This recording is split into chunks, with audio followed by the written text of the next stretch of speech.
John Locke defines an idea in his book, Essay Concerning Human Understanding, as whatsoever is the object of the understanding when a man thinks.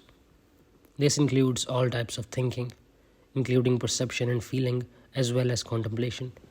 So, according to Locke, our ideas include thoughts and sensations, and also our internal ideas, such as feelings. Hume, however, thinks Locke's usage of this word is too broad, so he adopts different terminology and uses the words impressions and ideas.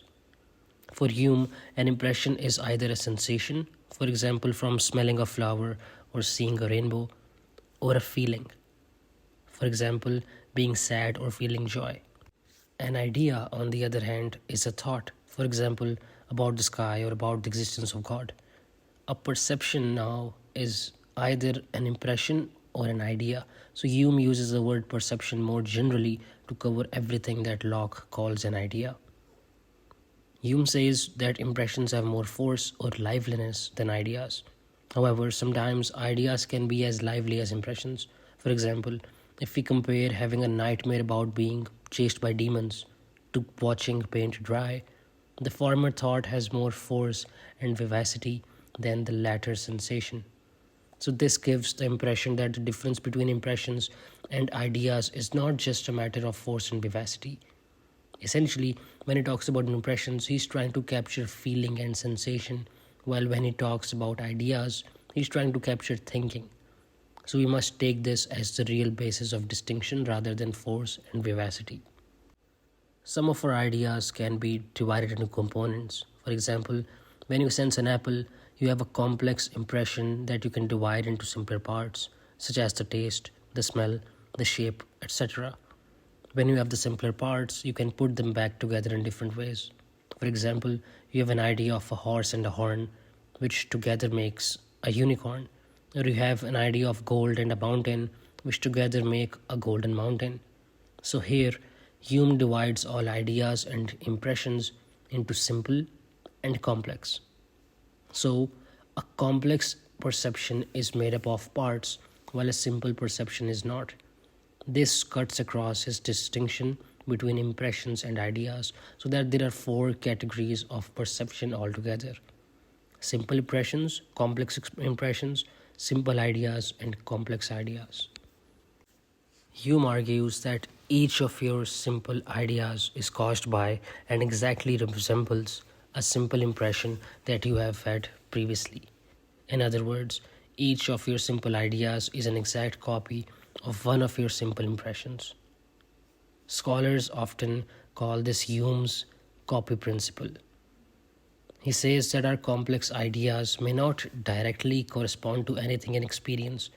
For example, we can form the complex idea of a heavenly city, but each simple idea, for example, of the color red, directly corresponds to a simple impression resembling it. And this regular correspondence suggests that the two are causally connected. Since the simple impressions come before the simple ideas, and since those without functioning senses, for example blindness, end up lacking the corresponding ideas, Hume concludes that simple ideas must be derived from simple impressions. On this basis, he derives one general proposition that all our simple ideas in their first appearance are derived from simple impressions which are correspondent to them and which they exactly represent. Now that he has proposed a connection between correspondent impressions and ideas, he will explore how the existence of one has a considerable influence upon that of the other.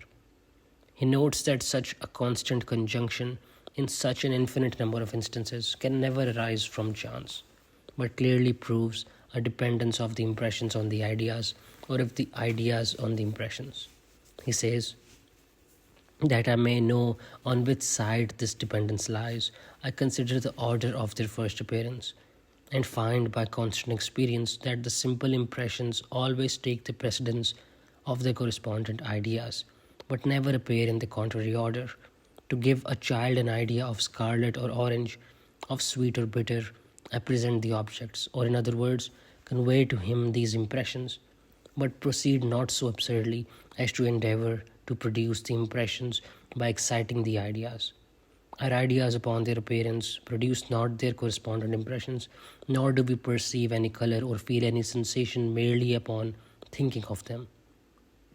On the other hand, we find that any impression, either of the mind or body, is constantly followed by an idea which resembles it and is only different in the degrees of force and liveliness.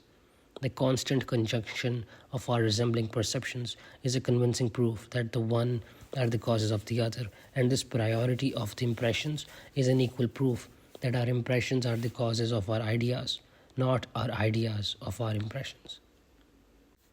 He concludes that our impressions are the causes of our ideas, not our ideas of our impressions. He gives an example that, in the case that by any accident the faculties are obstructed in their operations, as when one is born blind or deaf, not only the impressions are lost, but also the correspondent ideas, so that there never appear in the mind the least traces of either of them. Nor is this only true where the organs of sensation are entirely destroyed, but likewise where they have never been put in action to produce a particular impression. We cannot form to ourselves a just idea of the taste of a pineapple without having actually tasted it. Hume then says that in some cases, ideas can also cause impressions, and he introduces the concept of a missing shade of blue and proposed that if a person were presented with a sequence of varying shades of blue but was shown a gap where a particular shade was missing, they would still be able to imagine or conceive of that missing shade, even though they hadn't directly experienced it.